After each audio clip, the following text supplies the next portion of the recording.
Hello my lovelies, welcome back to the channel. I am Rebecca Markelv, and today I want to talk about how I built up this kind of confidence to feel more comfortable in myself around other people in public, and online I guess as well, and maybe hope to kind of give you ideas on how you might want to transition or how to just progress slowly so that you feel more comfortable with yourself as you go through this kind of journey.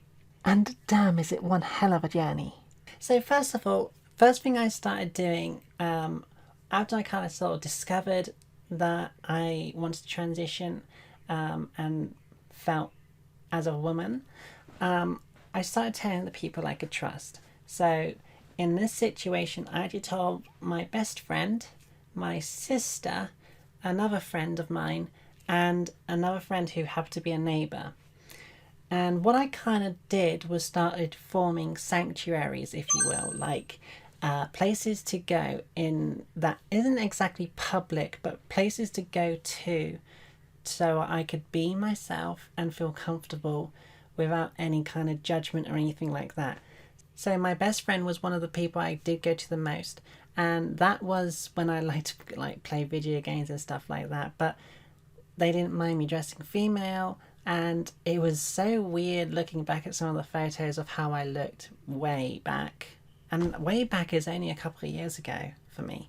But I've come a long way in such a small period of time. But yeah, like I said, I kind of just went to these places and formed little sanctuaries to kind of just have places to go to and just be me.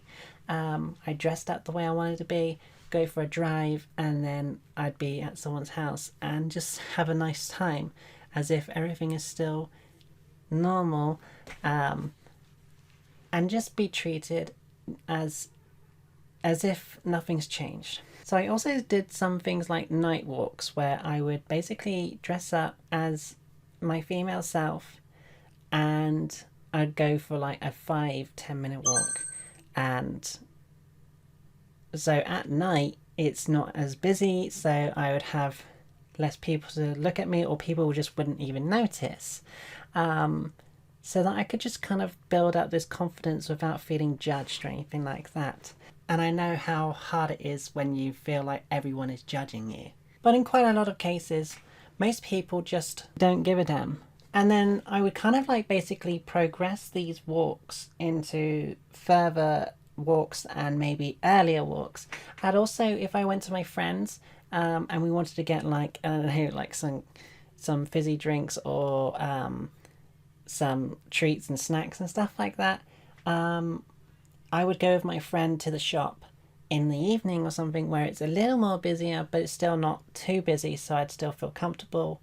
And I remember something along the lines that my best friend actually said: don't stand so awkwardly because it makes me feel awkward. Be you and be happy as you are.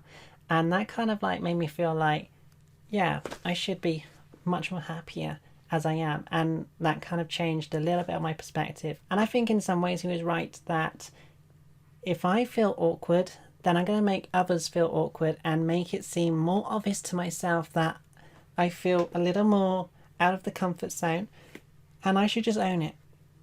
And you should just try and own it. But I still understand that it is a struggle to kind of just build up this kind of confidence, and that's why I started building up sanctuaries and taking small steps at a time. Eventually it had to come down to telling family members, and that was kind of starting to get to the hard part. I actually put an order of who I wanted to tell first. And the weirdest thing is that I told it in the complete opposite order that I thought I'd ever say. And the order I first started off was I wanted to tell my stepmom, my mum, my dad, my stepdad, in that order. The order I ended up telling it was my stepdad, my mum, and then my dad and stepmom at the same time. I don't know how that happened, but it happened that way, and everyone was very supportive and very caring and respected my decision. It was still an adjustment phase, and they wanted to make sure that I was definitely going to go through with it before actually adjusting to certain things themselves, which I can understand because you just don't know. But eventually the whole family started to know, and yeah, so with the whole family starting to know and also family members telling each other, it was enough to kind of just make it easier for me without having to go and tell every single person. But if I have a family member in my family who still doesn't know, I probably wouldn't care about telling them, because this is who I am now and this is who I've always wanted to be. But it was just so locked up and deep within me that I just always felt scared to. Work was a slightly more complex situation for me because I had this kind of like reputation I had with the business, with how everyone kind of perceived me at work. And I wasn't really sure how to do it because I didn't want to kind of deal with this kind of like everyone asking what's going on kind of thing when you have about 300 different people coming into a business every day. So I wouldn't want to be explaining it to so many people so much all the time. So I kind of just stuck with the kind of masculinity in the workplace until I basically moved on from it. After I did move on from work into a different job, I still didn't quite phase out the masculinity side of things because I was still going through this kind of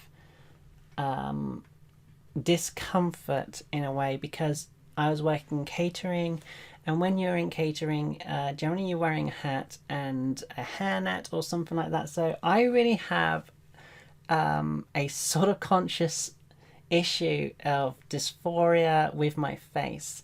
To a lot of people that is no secret, but I don't like some of my face. And when you're wearing a hat that looks like this and your voice was sort of lower, and I didn't like the idea of being perceived wrong all the time when you're trying to be someone that you want to be. It was kind of like a work in progress because I did come in as female for a good portion of that time, but it also came in masculine for another portion of it because I don't know, it was a real battle between, I suppose, like trying to hide it, shaving, and you know, I'd have like 4 o'clock morning starts sometimes, and it was just like whatever was easiest at the time, I guess. In the evenings I was more female, and in the earlier times I was more masculine, personified. Personified is probably the wrong word, but I can't think of the right one, so we'll go with it. But enough of work. Then I kind of also started to work on this progress as well in the backgrounds during this time frame of shopping. So shopping was another difficult thing because you didn't want to go into a shop and buy female clothes and feel like you were being judged still, as if you were maybe a cross-dresser or something like that. And there's nothing wrong with being a cross-dresser. It's just that I didn't want to be perceived as that. I wanted to be perceived as a woman. So I decided to do my shopping online, and I slowly progressed my shopping in public as well. And I did my very first public shop in London after my very first consultation for being diagnosed with gender dysphoria.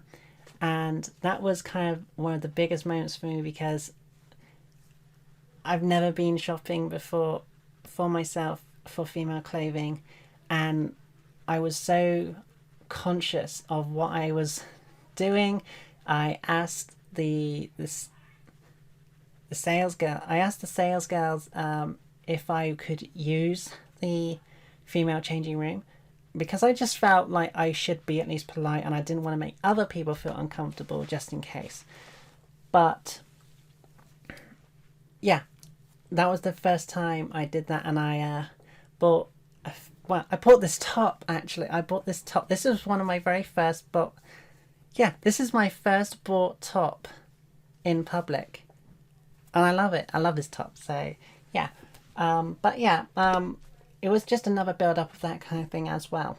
I also built up like an Instagram diary so that I could look back on it and see the progress that I'd gone through to see how much I changed. You should totally follow it, by the way, if you haven't yet. But I like to look back at it and see how far I've come and see the kind of emotions that I sometimes go through at certain points, because I do hit some down points.